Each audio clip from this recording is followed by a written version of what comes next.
বাংলাদেশের সবচাইতে বড় প্রিমিয়ার লিগ উদযাপিত হচ্ছে ৩০শে ডিসেম্বর থেকে, যার উদ্বোধনী অনুষ্ঠান শুরু হচ্ছে ৭ দিন আগে থেকেই।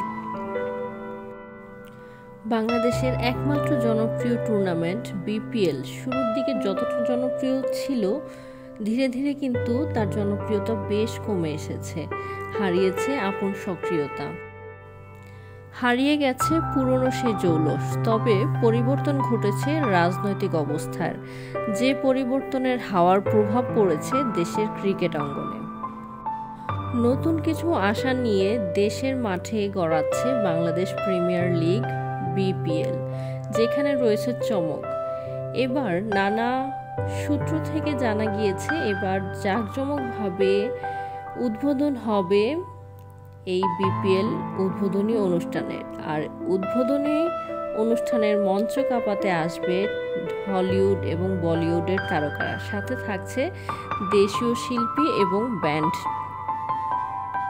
বিভিন্ন সূত্রে জানা গেছে এই উদ্বোধনী অনুষ্ঠানে থাকবে ফিফা এবং অলিম্পিকের প্রেসিডেন্টও, এবং প্রধান চমক হিসেবে থাকছে রাহাত ফাতে আলী খান।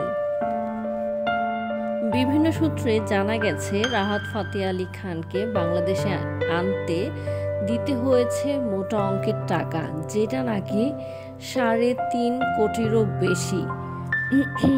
ওরে বাবা, ৩.৫ কোটি! এবছর ৩০ ডিসেম্বর থেকে শুরু হতে যাচ্ছে বাংলাদেশের সবচেয়ে বড় জমজমাট প্রিমিয়ার লিগ বিপিএল। ৩ দিনব্যাপী হবে এর উদ্বোধনী অনুষ্ঠান।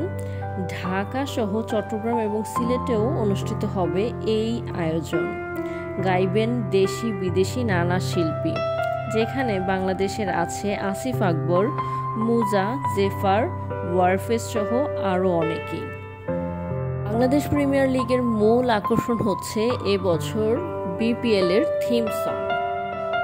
২৩শে ডিসেম্বরে ঢাকার শেরেবাংলা স্টেডিয়ামে অনুষ্ঠিত হবে এই বিপিএল উদ্বোধনী অনুষ্ঠান। সাথে সাথে বাংলাদেশের আরও ২টি স্টেডিয়ামে, চট্টগ্রাম স্টেডিয়াম এবং সিলেট স্টেডিয়ামেও খুব জাঁকজমকপূর্ণভাবে এই উদ্বোধনী অনুষ্ঠান হবে, যার প্রিপারেশন কিন্তু এখন থেকেই নেওয়া হচ্ছে। একদম শেষ মুহূর্তের প্রিপারেশন নেওয়া হচ্ছে এখন। আর মাত্র কয়েক ঘন্টা পরেই শুরু হয়ে যাবে বাংলাদেশ প্রিমিয়ার লিগের উদ্বোধনী অনুষ্ঠান। অপেক্ষা শুধুমাত্র কয়েকটা ঘন্টার। তারপর থেকেই ঢাকার শেরেবাংলা স্টেডিয়ামে মঞ্চ কাঁপাতে চলে আসবে রাহাত ফাতে আলী খান, আসিফ আকবর, মুজা, জেফার, ওয়ারফেজ সহ আরও নানা দেশি বিদেশি শিল্পী।